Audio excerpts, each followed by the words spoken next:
이젠 한국 주식시장을 투자할 만한 곳으로 바꿔야 한다며 배당 촉진을 위한 제도 개편도 준비 중이라고 밝혔는데요. 특히 불공정 거래나 주가 조작 같은 행위부터 막겠다며 이재명 정부에선 주식시장에서 장난치다가는 패가 망신한다는 걸 명확히 보여야 한다고도 강조했습니다. 첫 소식 김정우 기자가 보도합니다. 이재명 대통령이 취임 8일 차에 첫 공식 외부 일정으로 서울 여의도 한국거래소를 찾았습니다. 이 대통령은 시장감시위원회 직원들과 만나 묻고 답하는 형식의 간담회를 가졌습니다. 말씀을 드리다 보니까 좀 긴장되는 면도 있습니다. 네, 편하게 하세요. 형이다 이렇게 생각하고. 첫 방문 외부기관으로 부정거래와 싸우는 최전선 부서를 고른 건데 이 대통령은 새 정부의 핵심 과제로 시장의 투명성 회복을 강조했습니다. 이재명 정부에선 통정매매 등 불법적인 행위로 돈을 벌 수 없게 만들겠다는 겁니다. 대한민국 주식시장에서 장난을 치다가는 패가 망신한다. 라는 걸 확실하게 보여주는 오늘 첫날로 삼도록 하겠습니다. 구체적인 방안으로는 주가 조작 등 불공정 거래에 대해 원스트라이크 아웃제 도입, 과징금을 통한 부당이득 환수를 거론했습니다. 주식시장의 투명성이 확보돼야 누구나 자유롭고 활발하게 투자하면서 주식시장이 활성화되고 결국 자신의 공약인 코스피 5천 시대를 열 수 있다는 논리입니다. 이 대통령은 지금은 주식 거래를 멈췄다는 의미로 자신을 휴면개미라고 소개하면서 국민들이 주식 투자로 돈을 벌 수 있어야 기업들 자금 조달이 쉬워져 경제가 선순환된다고 강조했습니다. 주식 투자를 통해서 중간 배당도 좀 받고 생활비도 좀 할 수 있게 이런 부동산 내 버금가는 대체 투자 수단으로 좀 만들면 주식으로 돈 벌 수 있는 방법 중 하나로 기업이 배당을 늘리는 방안을 제안하면서 배당을 촉진하기 위한 세제 개편도 준비하고 있다고 밝혔습니다. 대선 이전부터 먹사니즘 등 실용주의에 방점을 찍어온 이 대통령이 취임 초반 이른바 허니문 랠리를 이어가고 있는 주식시장을 공개 방문하며 침체된 투자 심리 회복을 시도하고 나섰습니다. MBC 뉴스 김정우입니다. 이렇게 대통령이 직접 주식시장을 챙기는 가운데 코스피는 오늘 2,900선을 돌파했습니다. 무려 3년 5개월 만의 일인데 외국 자금이 계속 들어오고 있는 부분도 눈에 띕니다. 정혜인 기자가 보도합니다. 코스피는 시작부터 발걸음이 가벼웠습니다. 지난 2일부터 6거래일 연속 상승세. 결국 코스피 지수는 35포인트 넘게 오른 2,907.04로 마감했습니다. 코스피가 2,900선을 넘은 건 문재인 정부 때인 2022년 1월 이후 3년 5개월 만입니다. SK하이닉스는 11개월 만에 24만 원대로 올라섰고 삼성전자와 현대차 모두 오름세였습니다. 새 정부 정책에 대한 기대감에 이른바 허니문 랠리가 지속되는 겁니다. 자본시장에 대해서 조금 더 좀 공격적인 어떤 의지를 좀 갖고 있다라는 부분이 다른 그 정부와는 달리 좀 허니문 랠리 자체가 좀 강하게 나오고 있는. 특히 반응이 컸던 건 외국인들입니다. 6거래일 동안 내내 매수세를 이어갔습니다. 앞서 탄핵 정국이던 올해 초 코스피 지수는 2,400선을 밑돌았습니다. 올해 첫 거래일과 비교하면 현재 5달 만에 20% 넘게 오른 건데 불확실성에 빠져나갔던 외국인 자금이 다시 돌아온 셈입니다. 여기에 미국과 중국의 2차 무역 협상이 진전을 보일 거란 기대감이 커지면서 아시아 증시가 함께 강세를 나타냈습니다. 또 이달 초 수출 실적도 상승세로 돌아섰습니다. 시장에선 정부의 2차 추경과 AI를 비롯한 첨단 산업 지원책 등에 힘입어 연내 주가가 3,000선을 돌파할 거란 전망도 나오고 있습니다. 변수는 우리의 수출 경쟁력입니다. 하반기에 들어서게 되면 한국의 수출 증가세가 계속 둔화될 수밖에 없고 위축될 수밖에 없는 그런 구조라고 보시면 돼요. 향후에는 글로벌 경제 지표, 특히 미국 중심의 경제 지표가 정말 중요해진 시간이 도래했다. 하반기 미국의 관세 정책이 어떻게 결론 날지, 또 정부의 경기 부양책은 얼마나 속도감 있게 추진될지가 중요해졌습니다. MBC 뉴스 정혜인입니다. 이재명 대통령은 취임 첫날부터 일주일 내내 민생경제 행보에 집중하고 있습니다. 그런데 오늘 첫 외부기관 방문지로 한국거래소를 선택한 건 주식시장만을 겨냥한 행보는 아닌 걸로 보이는데요. 증시에 부는 훈풍이 내수 진작과 실물경제 회복으로까지 이어질 수 있도록 경제 심리부터 대통령이 직접 챙기겠다는 의지를 보이는 겁니다. 김재경 기자가 보도합니다.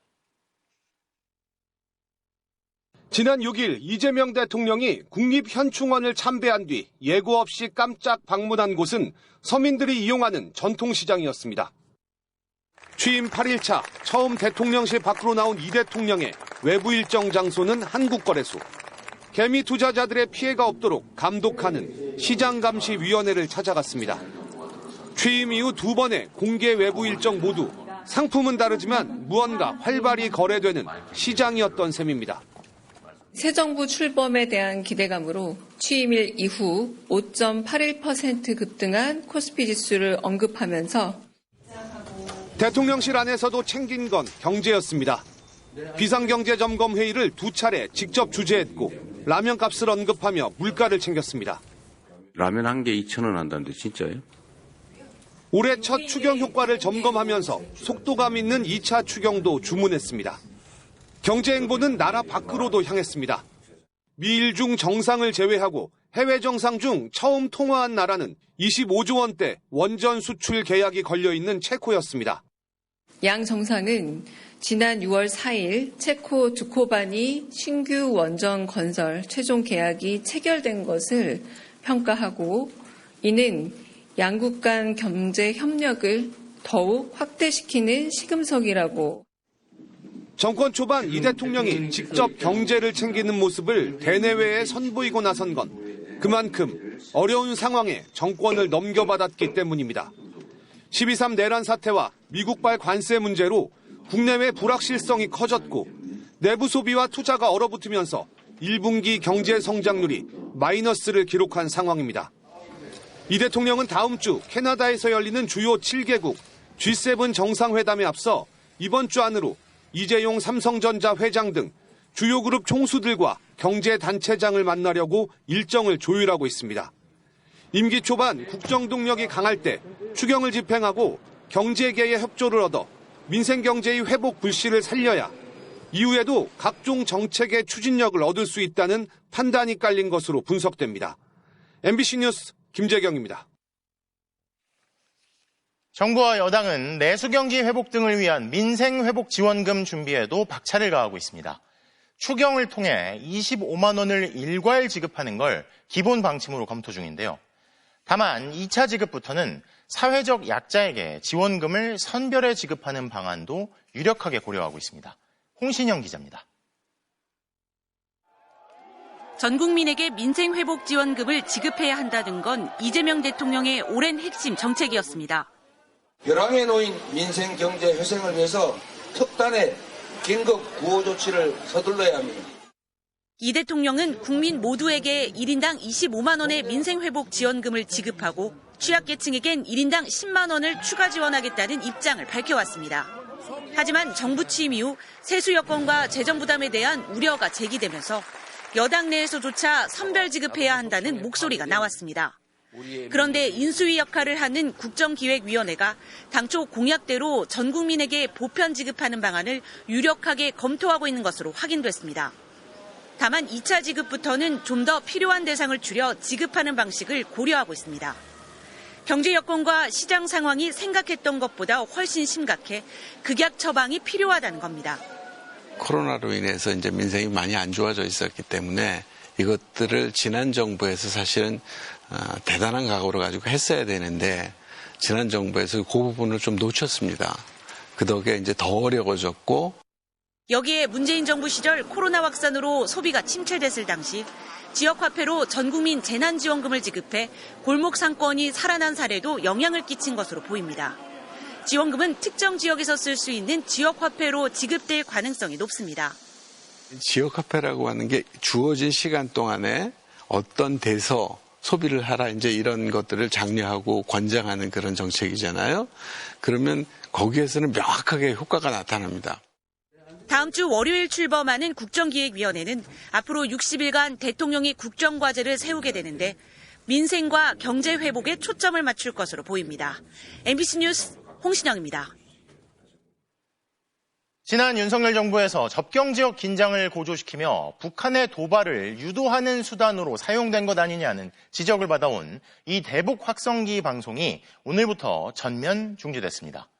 한반도 긴장 완화를 강조해온 이재명 대통령 취임 이후 통일부가 민간단체들에게 대북 전단 살포를 멈춰달라고 요청한 데 이어 군 당국도 대북 방송을 일단 멈춘 건데요. 손구민 기자가 보도합니다. 우리 군이 대북 확성기 방송을 오늘 오후부터 전면 중지시켰습니다. 군 관계자는 확성기 방송이 상부 지시에 따라 중지됐다고 말했습니다. 국방부는 남북관계 신뢰 회복과 한반도 평화를 위한 대국민 공약을 이행하는 차원이라고 밝혔습니다. 대북 전단 살포에 반발해 북한이 작년 6월부터 오물풍선을 내려보내자 윤석열 정부는 6년 동안 중단됐던 대북 확성기 방송을 재개했습니다. 북한은 대북 확성기 방송을 전쟁 행위에 준하는 도발이라고 비난하기도 했습니다. 오물풍선과 확성기 방송으로 나빠지던 남북 관계는 작년 10월 북한이 남한 무인기가 평양에 침투했다고 발표하면서 전쟁 직전의 위기로 치달았습니다. 이재명 대통령은 후보 시절부터 줄곧 한반도 긴장 완화를 강조했습니다. 싸울 필요가 없는 평화를 만드는 것이 진정한 안보라는 확신을 가지고 남북 간의 공존, 공동 번영하는 길을 찾아가겠습니다. 대북 확성기 방송이 멈춘 건 약 1년 만입니다. 이는 남북 간 군사적 대치 상황을 완화하고 상호 신뢰 회복에 물꼬를 트기 위한 조치입니다. 통일부는 이틀 전인 지난 9일엔 민간 단체들의 대북 전단 살포를 중단할 것을 요청했습니다. 적대 의사가 없다라는 것을 북한에게 메시지화시키는데 주요한 의미가 있다고 볼 수 있고요. 북한도 역시 반응을 하고 중단할 가능성이 높다 이렇게 보여집니다. 다만 군은 대북 방송을 완전히 멈추는 중단이 아닌 일시적이라는 뜻을 내포한 중지라고 표현했습니다. 북한의 추가 도발 등 상황에 따라 대처하겠다는 뜻으로 풀이됩니다. 대북 전단 살포 중단, 확성기 방송 중지 등 잇따른 대북 유화 조치에 북한이 어떤 반응을 보일지 주목됩니다. MBC 뉴스 손구민입니다. 자, 이렇게 군이 대북 확성기 방송을 일단 잠시 멈춘 건 이재명 정부가 남북 간 군사적 긴장을 완화하기 위해 내놓은 첫 번째 조치인데요. 대통령실 연결해서 맥락을 살펴보겠습니다. 정상빈 기자, 이재명 대통령이 남북 간 긴장 완화 그리고 이 접경 지역 국민들을 위해서 선제적으로 조치를 지시한 거죠? 네, 그렇습니다. 대통령실은 이재명 대통령이 대북 확성기 운영을 중지하도록 지시했다고 밝혔습니다. 이 대통령은 대선 후보 시절 여러 차례 대북 확성기 가동을 멈추겠다고 약속을 해왔습니다. 대통령실은 의미를 두 가지로 설명을 했는데요. 먼저 북한을 향해 긴장을 완화하기 위한 선제적 조치라고 설명을 했고요. 동시에 북한이 소음방송으로 대응하면서 피해를 겪어온 접경지역 주민의 고통을 덜어주는 조치라고도 의미를 부여했습니다. 다만 대통령실은 군과 마찬가지로 완전히 멈춘 게 아니라 잠시 멈췄다는 의미인 중지라는 표현을 썼습니다. 그러니까 우리가 확성기 사용을 멈췄는데도 북한이 소음방송을 계속하면 다시 확성기를 설치할 수 있다는 겁니다. 자, 경제도 그렇고 안보도 그렇고 각 분야별로 이전 정부와는 다른 모습이 많은데, 자, 그런데 앞선 리포트에서 왜 원전 수출이 걸려있는 체코 정상이랑 통화를 했다는 대목이 있었잖아요. 과거 민주정부 때와 달리 이 원전 수출 그리고 원전 지원까지도 강조하는 건 역시 이념보다는 실리가 중요하다는 거겠죠? 네, 그렇습니다. 오늘 이 대통령은 오후 4시부터 약 20분 동안 페트르 피알라 체코 총리와 통화를 했는데요. 대화 내용은 경제 협력에 집중이 됐습니다. 특히 지난 4일 최종 계약이 마무리된 체코 두코바니 원전 수출을 두고 양국 경제 협력을 확대시킬 시금석이라고 평가했는데 현재 지출한 우리 기업에 대해서도 관심과 지원을 당부했습니다. 앞서 윤석열 정부는 문재인 정부의 탈원전 정책으로 원전 산업이 고사됐다고 비판하면서 원전 수출을 강조해 왔는데 이재명 정부는 이 기조를 이어간 겁니다. 이념보다 실리를 내세운 이재명 정부 특유의 실용주의가 엿보이는 대목입니다. 자, 그러니까 윤석열 정부 정책이라고 다 버리는 게 아니라 경제에 도움이 되는 거라면 실용적으로 이어가겠다 뭐 이런 뜻인데, 자, 그러고 보니까 아직 윤석열 정부 때 임명된 장관들이 대부분 그대로 자리를 지키고 있잖아요. 이런 상황은 언제까지 계속될까요? 네, 아직 본격적인 내각 인선 소식이 나오진 않아서 당분간 이 불편한 동거는 이어질 수밖에 없습니다. 이 대통령은 특유의 직설적인 화법으로 이 불편한 상황을 뚫고 가는 모습인데요. 첫 국무회의 때도 좀 불편하지 않냐 이렇게 얘기하면서 농담으로 회의를 시작하기도 했고요. 특히 어제 두 번째 국무회의 때는 윤석열 정부 내내 거부권을 행사했던 3대 특검법이 안건으로 올라왔는데 이 이주호 사회부총리가 새 정부 장관들과 다음에 의결하는 게 어떠냐고 제안을 하자 이 대통령은 장관들 모두 의견을 말해보라고 요구를 했습니다. 장관들이 이미 수사가 진행 중이다. 특별검사는 여야 합의로 뽑는 게 맞다면서 반대 입장을 표명하자 이재명 대통령도 자신의 생각을 설명한 뒤에 표결에 붙이자고 다시 정면 돌파에 나섰습니다.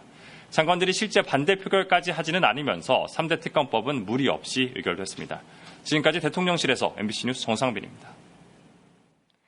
대통령 선거를 앞두고 이재명 당시 후보를 암살하기 위해 미국 사람에게 총을 보내달라고 했다. 한 극우 유튜버가 방송이 켜진 줄 모르고 당당하게 털어놓은 내용입니다. 실제로 이재명 대통령은 암살 첩보 때문에 대선 선거운동 기간 동안 방탄유리를 주위에 두르고 유세에 나서야 했죠. 당시 이 유튜버의 계획을 경찰 정보관이 옆에서 듣고 있었는데도 경찰은 아무 조치도 대응도 하지 않았고 뒤늦게 수사에 착수했습니다. 변윤재 기자가 단독 취재했습니다. 파면된 윤석열 전 대통령을 지지한다는 극우단체들의 집회가 열린 지난 7일 오후. 무대 뒤에서 한 남성의 목소리가 들립니다. 대선 전에 죽이려면 지금 죽여야 된다. 부정선거를 반드시 된다. 미국 사람한테 얘기해가지고 총 보내줘라. 대통령 선거를 앞두고 이재명 당시 후보를 암살하기 위해 총기를 실제 밀반입하려고 했다는 겁니다. 총은 보내줄 수 있는데 대표님은 진짜로 그걸 할 사람이기 때문에 못 보내준다. 테러 계획을 거리에서 당당하게 털어놓으며 아쉽다는 듯한 발언도 거듭 반복합니다. 지금은 아마 경호가 붙어가지고 못한다니까요. 못해. 그때 그 대선 그때 했어야 되는 거지. 극우 유튜브 채널을 운영하며 윤 전 대통령 탄핵 반대 집회에 참석해온 김모 씨로 문제의 발언은 본인의 유튜브 방송에 고스란히 담겼습니다. 경찰의 현장 대응도 안일해 보입니다. 대통령에 대한 과거 암살 시도 계획을 아무렇지 않은 듯 옆에서 듣던 남성은 집회 관리를 위해 현장에 나온 서울경찰청 소속 정보관으로 확인됐습니다. 하지만 발언 내내 어떠한 조치도 없었습니다. 민주당은 앞서 대선 기간 이재명 후보에 대한 암살 첩보가 있다며 신변 보호를 요청했고 당시 이 후보는 이 때문에 방탄복을 입고 방탄유리 안에서 유세를 벌여왔습니다. 경찰은 문제의 방송을 본 다른 유튜버의 신고로 뒤늦게 수사에 착수했으며 대통령 경호처에도 관련 내용을 공유한 것으로 전해졌습니다. 서울경찰청은 이에 대해 집회 상황과 계획을 살피던 중 갑자기 극단적인 발언을 쏟아내 대응하지 못했다고 설명했습니다. 경찰은 이와 함께 이재명 대통령의 아들 동호 씨의 결혼식을 앞두고 이 대통령의 가족을 테러하겠다는 글이 SNS에 올라온 걸 확인하고 IP 주소 등을 토대로 작성자를 쫓고 있습니다. MBC 뉴스 변은재입니다. 경찰의 12.3 내란 수사 과정에서 김건희 여사가 비화폰을 사용했다는 사실이 확인됐다고 전해드렸었죠. 대통령 경호처도 김 여사에게 비화폰을 지급한 사실을 처음으로 시인했습니다. 영부인으로서 별도 행사를 할 때 비밀 유지가 필요해 비화폰을 지급했다는 건데요. 이재욱 기자가 단독 보도합니다. 경호처는 최근까지 김건희 여사에게 비화폰을 지급한 사실을 인정하지 않았습니다. 김건희 씨에게도 비화폰을 지급한 적 있죠? 확인해 드릴 수 없습니다. 왜 확인을 못합니까? 자기한테 불리한 걸 확인을 못한다 그러고. 하지만 경찰이 12.3 내란 수사를 위해 확보한 경호처 서버 기록과 불출 대장에서 김 여사의 비화폰 사용 내역이 드러났습니다. 경호처도 처음으로 MBC 취재진의 김 여사에게 비화폰을 지급한 사실을 인정했습니다. 경호처 관계자는 김 여사가 영부인으로 별도 행사를 하면서 다른 사람들과 소통하는 내용을 비밀로 유지해야 해서 비화폰을 지급한 것이라고 설명했습니다. 그러면서도 역대 대통령 부인들과 김혜경 여사에게도 비화폰이 지급됐는지에 대해서는 보안상의 이유라며 답변을 거부했습니다. 하지만 문재인 정부 당시 경호처 고위 관계자는 김정숙 여사와 비화폰으로 통화한 적이 없다며 사실상 영부인에게 비화폰 지급이 되지 않았다는 취지로 설명했습니다. 윤석열 정부 경호처는 내란 비선인 민간인 노상원 씨에게까지 12.3 계엄 직전 비화폰을 지급했습니다. 김성훈 전 경호차장 비서관 이름으로 지급된 비화폰은 김용현 전 국방장관을 통해 노 씨에게 넘어갔고 반납 과정에서 노 씨의 사용 기록은 삭제된 사실까지 드러났습니다. 비화폰이 이처럼 임의적이고 허술하게 관리된 건 사실상 명확한 지급 규정이 없어서입니다. 관련 규정은 국가정보 보안 지침이 거의 유일한데 각급 기관회장은 주요 보직자가 안전한 통화를 위하여 사용하는 공용 휴대폰, 이른바 안보폰, 즉 비화폰이 분실, 훼손되지 않도록 관리해야 한다고만 돼 있습니다. 누구에게 비화폰을 지급할 수 있는지 사실상 규정이 없는 겁니다. 다만 주요 보직자의 사용을 전제로 해 공직자가 아닌 김 여사나 노상원 씨가 비화폰을 사용한 건 지침 위반 소지가 있습니다. 경호처는 보안상 밝히기 어렵지만 지침을 근거로 한 내부 규정이 또 있다면서도 관련 규정 개선 필요성을 검토하고 있다고 밝혔습니다. MBC 뉴스 이재욱입니다. 무속인 건진법사 전성배 씨가 김건희 여사 측에게 윤핵관을 거론하며 인사에 대한 불만을 표시한 문자 메시지를 검찰이 확보했습니다. 전 씨는 김 여사와 직접 연락하지는 않았다고 부인하고 있는데요. 검찰은 전 씨가 윤 전 대통령 부부와의 친분을 미끼로 각종 인사와 이권에 개입한 건 아닌지 들여다보고 있지만 통일교 전 본부장이 전 씨를 통해 김 여사에게 건넸다는 선물은 아직 찾지 못하고 있습니다. 류현준 기자가 보도합니다. 윤석열 전 대통령 당선 직후인 2022년 3월부터 2달간 건진법사 전성배 씨가 김건희 여사 측에 3통의 문자 메시지를 보냈습니다. 윤석열 전 대통령의 핵심 관계자를 거론하며 윤핵관 측에서 제 사람들을 쓰지 말라고 했다. 내가 얼마나 희생했는데 윤핵관에게 연락하겠다. 나를 희생양으로 삼는 걸 보고 권력의 무서움을 느꼈다는 내용이었습니다. 그리고 곧 연락드리겠다는 답을 받았습니다. 전 씨는 검찰 조사에서 김건희 여사가 아닌 김 여사 측과 연락한 거라고 주장했지만 검찰은 전 씨가 친분이 있던 김 여사에게 직접 불만을 표시하고 인사 청탁을 한 게 아닌지 의심하고 있습니다. 건진법사 전 씨는 김 여사의 회사인 코바나 컨텐츠 고문을 맡았고 당시 대선 기간에 윤석열 후보 캠프의 네트워크 본부에서 활동했습니다. 전 씨는 실제로 비슷한 시기에 윤핵관으로 분류되는 윤한홍 의원에게 3명 부탁했는데 지금 1명 들어갔고 2명은 아직도 확정을 못하고 있다며 권력은 나눌 수 없는 거지만 나눠야 성공한다고 항의했습니다. 전 씨가 윤석열 정부 대통령실 인사에 개입한 듯한 정황도 이미 드러났습니다. 2022년 7월 5일 전 씨는 자신의 딸에게 당시 대통령실 실무행정관을 지목해 처남인 찰리 몫으로 들어가 찰리가 관리하는데 언제든지 쓸 수 있다고 말했습니다. 검찰은 김 여사 특검 출범을 앞두고 건진법사 전성배 씨가 윤 전 대통령 부부와의 친분을 앞세워 인사와 각종 청탁에 관여한 게 아닌지 살펴보고 있습니다. 통일교 전 본부장이 김 여사 선물로 건넨 샤넬백과 그라프 목걸이의 행방도 쫓고 있지만 전 씨는 목걸이도 샤넬백도 모두 잃어버렸다는 진술만 반복한 걸로 전해졌습니다. 김 여사 측은 이에 대해 전 씨가 연락한 전화는 김 여사 개인 명의도 아니고 김 여사와 주고받은 문자 메시지도 아니라며 김 여사에 대해 아직 검찰이 출석을 요구한 적도 없다고 밝혔습니다. MBC 뉴스 류현주입니다. 초유의 3대 특검 출범이 초읽기에 들어가면서 누가 특검에 임명될지에 특히 관심이 집중되고 있습니다. 후보 추천권을 가진 민주당과 조국혁신당은 순조롭게 추천 작업이 진행 중이라고 밝혔는데요. 주로 문재인 정부 검찰 고위직을 지낸 변호사들 이름이 나오고 있습니다.